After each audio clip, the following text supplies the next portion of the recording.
السلام علیکم ورحمۃ اللہ وبرکاتہ.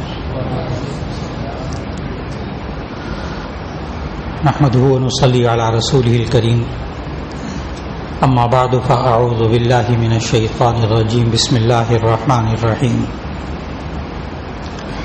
لقد من الله على المؤمنين اذ بعث فيهم رسولا من انفسهم يتلو عليهم آياته ويزكيهم ويعلمهم الكتاب والحكمة وإن كانوا من قبل لفي ضلال مبين. صدق اللہ العظیم. اللہ رب العزت نے ہم سب کو آخری نبی رحمت للعالمین خاتم النبیین حضرت محمد مصطفیٰ صلی اللہ علیہ وسلم کا امتی بنایا.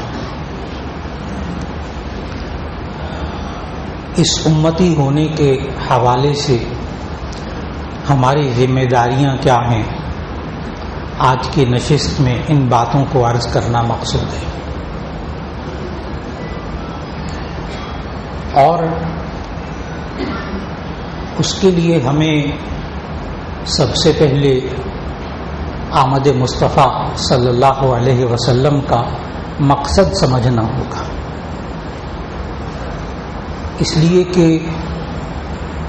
یہ انسان آمد پہ خوشی بھی منا لے اور اپنے جذبات کا اظہار بھی کر لے، سیرت طیبہ کا بھی بیان کر لے، سب باتیں بہت اچھی ہیں، لیکن ہماری ذمہ داریاں کیا ہیں اس کو سمجھنے کے لیے یہ ضروری ہوگا کہ آج آمد مصطفیٰ صلی اللہ علیہ وسلم کے مقاصد کو سمجھا جائے. اللہ نے ان کو کیوں بھیجا، کس کام کے لیے بھیجا، کس مقصد کے لیے بھیجا تھا.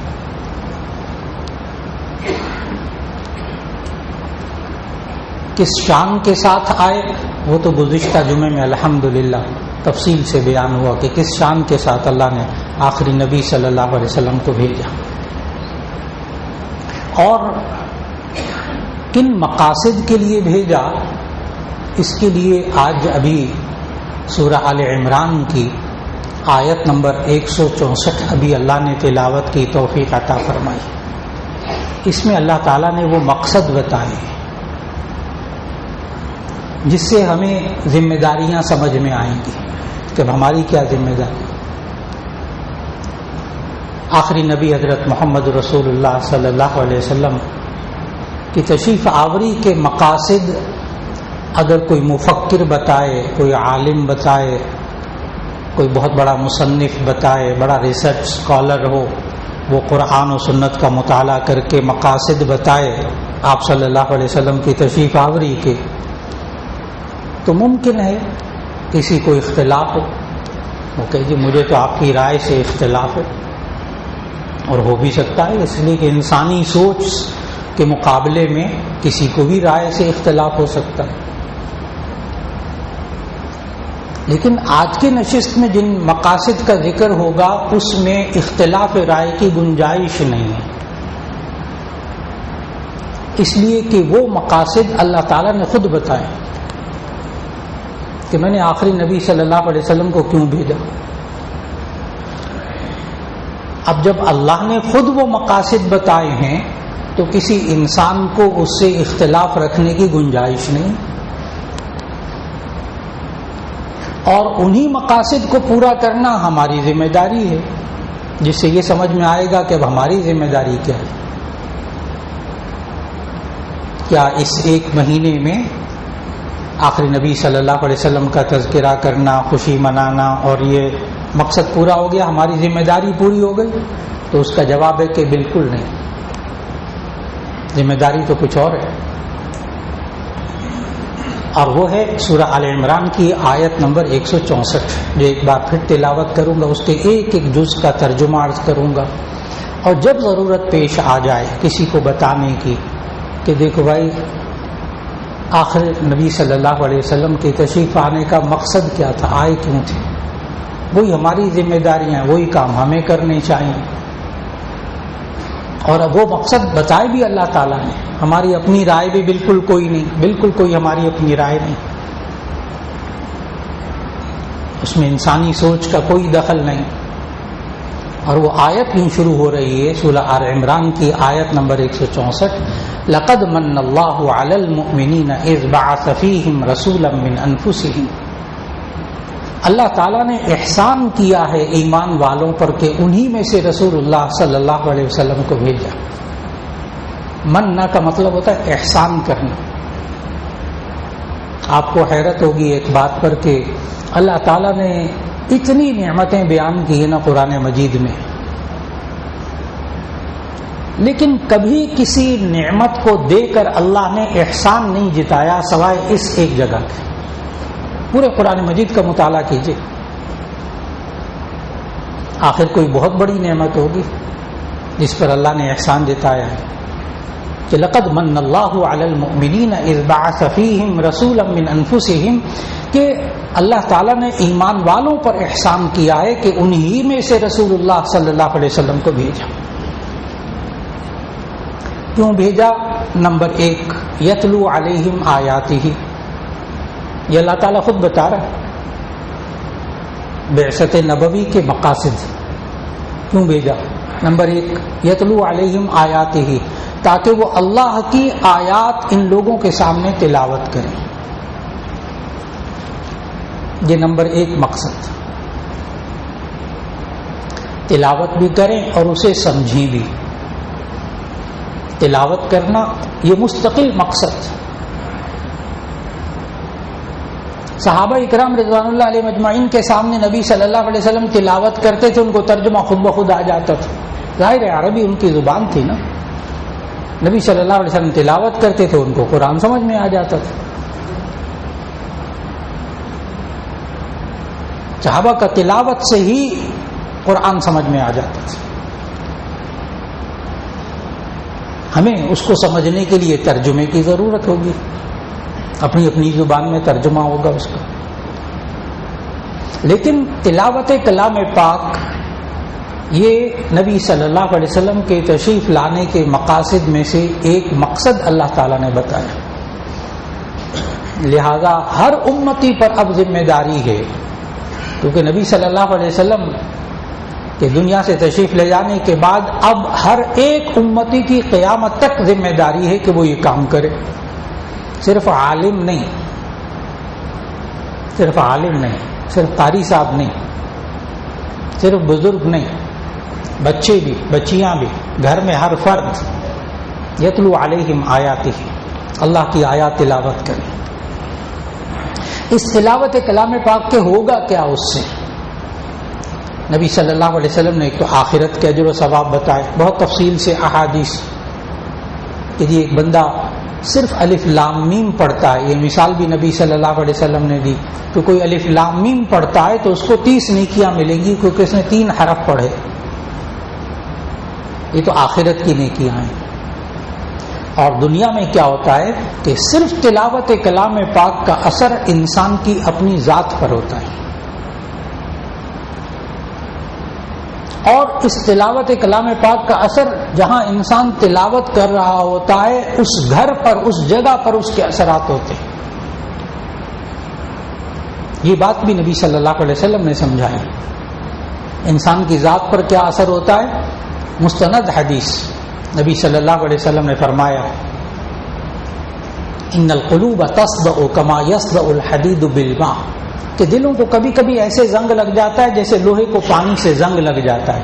قال وما جلاؤها یا رسول اللہ، اے اللہ کے رسول صلی اللہ علیہ وسلم ہم اس زنگ کو کیسے صاف کریں؟ فرمایا بتلاوت القرآن وکثرت ذکر الموت، قرآن حکیم کی تلاوت کر کے، موت کو زیادہ یاد کر کے. اور اگر کسی انسان نے دل کے زنگ کو دیکھنا ہو نا تو ہر بندہ دیکھ سکتا ہے. دل کے زنگ کو ہر بندہ محسوس کر سکتا ہے. دل کے زنگ کو، اپنے دل کے زنگ کو بھی، دوسرے کے دل کے زنگ کو بھی ہر بندہ محسوس کر سکتا ہے. کوئی مشکل چیز نہیں، کوئی مشکل چیز نہیں. جب یہ بندے کے منہ سے نکلے نا یہ آپ نماز پڑھتے ہیں، آپ کو نماز پڑھنے سے کیا ملتا ہے؟ یہ قرآن پڑھتے ہیں، اب کیا ملتا ہے قرآن پڑھنے سے؟ سورہ یاسین پڑھتے ہیں، کیا ملتا ہے اس سے؟ آیت الکرسی پڑھتے ہیں، کیا ملتا ہے اس سے؟ آپ روزے رکھتے ہیں، کیا ملتا ہے اس سے؟ آپ اتنا پیسہ خرچ کر کے حج عمرہ کرنے جاتے ہیں، کیا ملتا ہے اس سے؟ تو یہ محسوس کر لیجئے گا کہ یہ دل کا زنگ ہے جو منہ سے نکل رہا ہے. اور انسان خود کیسے محسوس کرے؟ آج میرا دل ہی نہیں کرا نماز پڑھنے، پتہ نہیں کیا ہو گیا. میرا دل ہی نہیں کرتا قرآن حکیم کی تلاوت کرنے کو، میرا دل ہی نہیں کرتا کسی دوسرے بہن بھائی کی مدد کرنے کو. یہ اس کے دل کو زنگ لگا ہوا ہے.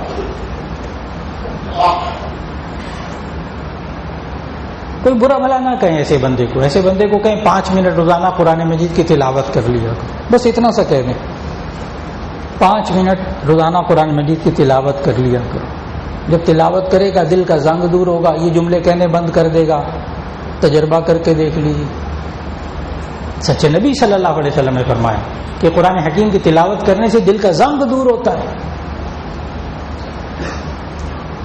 بچے ماں باپ کا کہنا نہیں مان رہے، نافرمانی میں پڑے، گناہوں کی دلدل میں دھسے ہوئے، پتہ نہیں کیا کچھ ہو رہا، جی میں بچے کی طرف سے پریشان، بچے کی طرف سے پریشان. اس کو آپ تلاوت کلام پاک پہ لے آئیے. بیٹا قرآن مجید تھوڑا سا کھول کے پڑھ لیا کرو، تلاوت. اس کو نماز کی طرف لے آئیے، وہاں اس میں بھی قرآن مجید کی تلاوت کرے گا، اس کے دل کا زنگ دور ہوگا.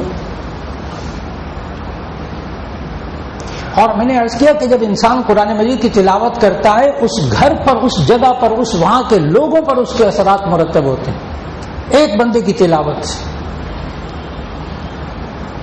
یہ بات بھی نبی صلی اللہ علیہ وسلم نے سمجھائی. فرمایا کہ جس گھر میں قرآن مجید کی تلاوت ہوتی ہو، حفتہم الملائکہ، اس کو فرشتے گھیر لیتے ہیں. وغشیتہم الرحمہ، اللہ کی رحمت اس کو ڈھانپ لیتی ہے. وانزلت علیہم السکینہ، اور اس پر سکون نازل ہوتا ہے.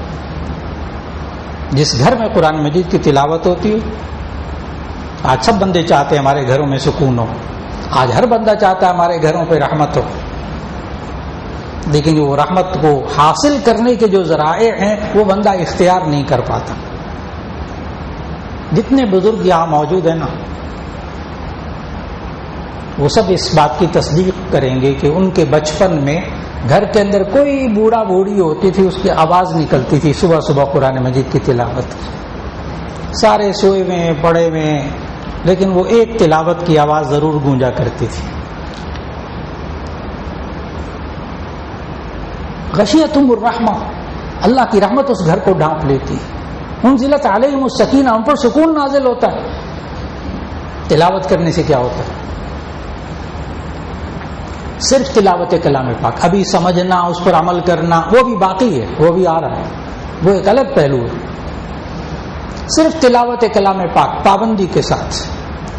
اور یہ جو میں 5 منٹ بار بار کہہ رہا ہوں نا، 5 منٹ پڑھ لیں، 5 منٹ پڑھ لیں. بعض حضرات ہوتے ہیں وہ جوش آتا ہے، ایک دن 2 پارے 4 پارے میں نے 5 پارے پڑھے، اتنے پڑھ لیا، اور پھر کئی ہفتے ناغے. یہ علاج بھی اس کا نبی صلی اللہ علیہ وسلم نے سمجھایا. یعنی اگر اس نبی صلی اللہ علیہ وسلم کی تشریف آوری کا یہ جو مقصد ہے تلاوت کلام پاک، اگر ہم پابندی سے کرنا چاہیں تو کیسے کریں؟ جی 5 منٹ کر لیجیے روزانہ ترتیب سے.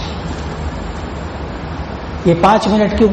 اس لیے کہ نبی صلی اللہ علیہ وسلم نے ارشاد فرمایا خیر الاعمال ادومها وان قل، بہترین عمل وہ ہے جو پابندی سے کیا جائے اگرچہ تھوڑا ہو. بہترین عمل وہ ہے جو پابندی سے کیا جائے اگرچہ تھوڑا ہو. آپ 5 منٹ پڑھ لیجیے، دیکھ کر پڑھ لیجیے. ایک تو یہ کہ انسان خود بھی عادت بنائے اپنی زندگی میں، اور سوچے کہ میں بعثت نبوی یعنی آمد مصطفیٰ صلی اللہ علیہ وسلم کا ایک مقصد پورا کر رہا ہوں، وہ مقصد جو اللہ نے بتایا، تلاوت کلام پاک. نمبر 2، وَيُزَكِّيهِمْ يَتْلُو عَلَيْهِمْ آيَاتِهِ وَيُزَكِّيهِمْ. نبی صلی اللہ علیہ وسلم کو اللہ تعالیٰ نے اس لیے بھیجا تاکہ وہ لوگوں کے نفوس کو پاکیزہ بنائیں، تزکیہ نفس کریں. وَيُزَكِّيهِمْ، ان کے نفوس کو پاکیزہ